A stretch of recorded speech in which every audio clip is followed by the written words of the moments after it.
In 2013, I was tasked with writing features about three quarterbacks vying for the starting job at OU: Blake Bell, Kendal Thompson, and Trevor Knight. Here's what I wrote about Blake Bell, who will play in the Super Bowl today. Blake was born 4 weeks earlier than expected to his parents, Mark and Sherry Bell. He weighed 8 pounds straight out of the womb and hasn't stopped growing since. As early as 10 years old, he was carded where the preferred drink still comes out of a juice box: Little League baseball games. His family traveled with him to different cities where it wasn't common to see a man-child standing a full head above the competition. If Bell had been sitting on the bench in the dugout, that would not have mattered so much. But since he was a tall, imposing kid on the mound throwing fastballs just by helpless batters, it mattered to parents of opposing teams. In fact, it mattered quite a bit. Quote, baseball was just the one where people went crazy because he was such a tall kid, Sherry told me.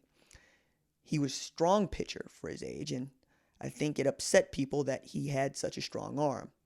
So they didn't think he was the right age, but he was.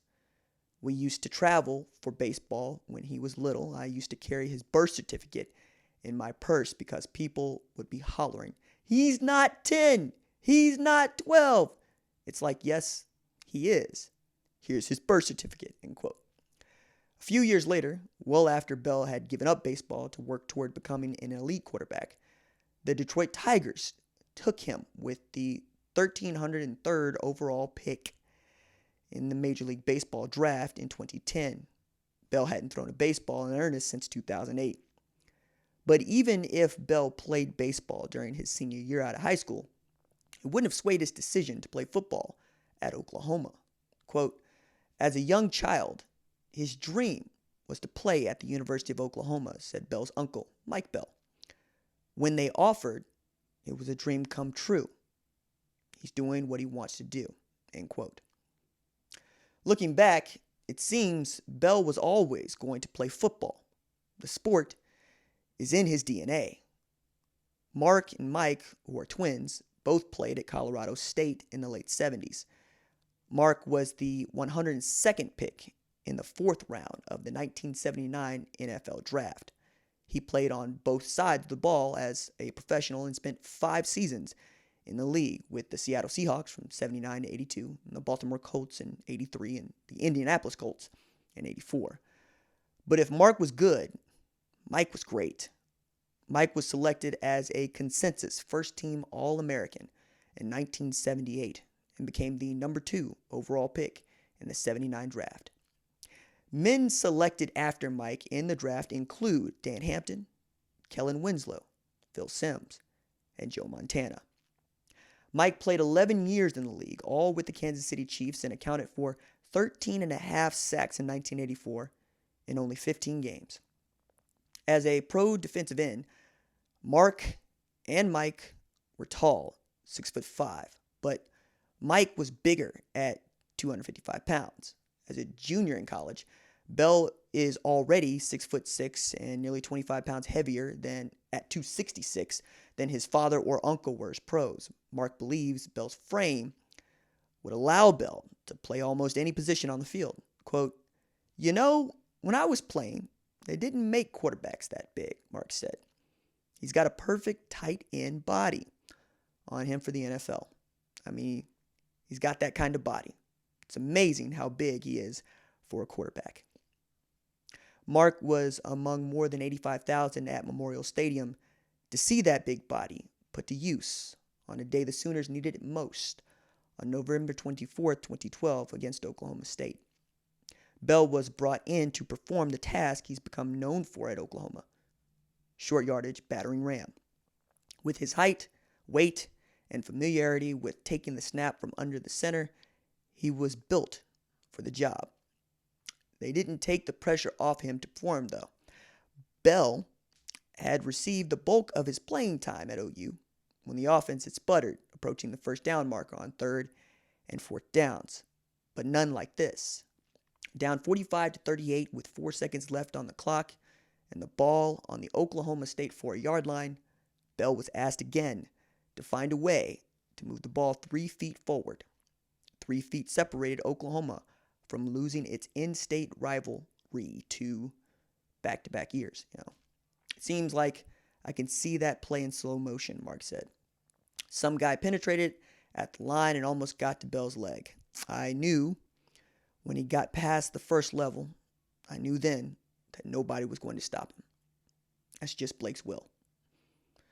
Bell fought off the would-be tackler and rushed into the end zone. Kicker Michael Honeycutt tied the game with an extra point, and the Sooners emerged the victors in overtime.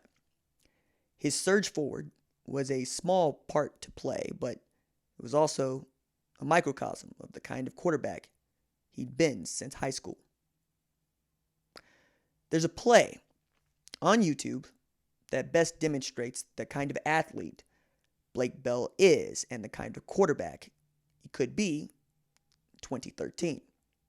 It is his senior season of high school football, and you can already see he's growing into his father's body. In a shotgun set, he surveys the defense in the green and gold of the Bishop Carroll Catholic High School in Wichita, Kansas. He took the snap from under center.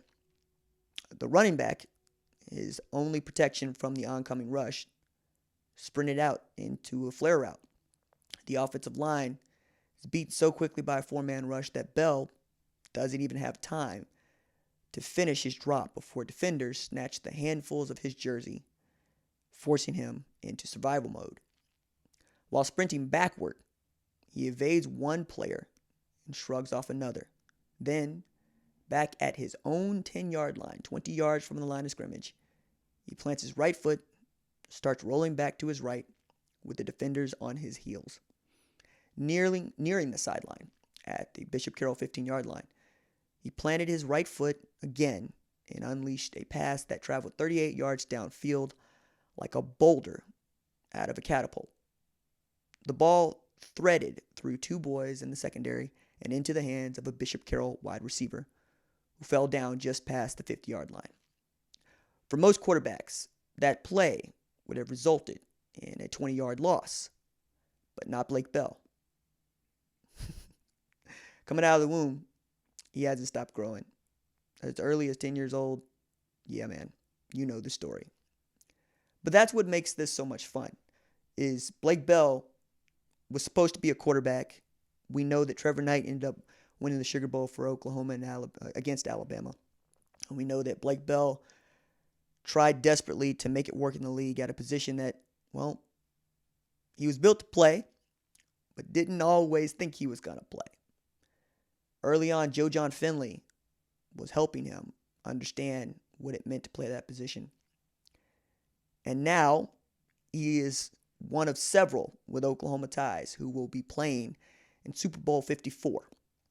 They include not just Blake Bell, but Emmanuel Ogbah, Tyreek Hill, no matter how you feel about him, Darwin Thompson out of Jinx, Oklahoma, George Kittle out of Norman, Oklahoma, Damian Williams, who transferred in and has the longest rushing touchdown in Red River rivalry history, 95 yards.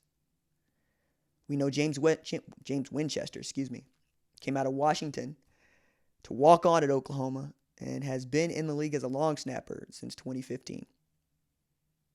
I'll add to this. Not everybody playing in the Super Bowl today was one that somebody picked. Many of these guys, two-star recruits because they don't give you one. Many of them needed help, needed some luck, needed to find the right situation. And as I have told many kiddos who are not blue chip recruits, who are not 4 stars and 5 stars, that it can happen for you. The dream only ends when you stop chasing it. Stay low. Keep those feet moving. Deuces.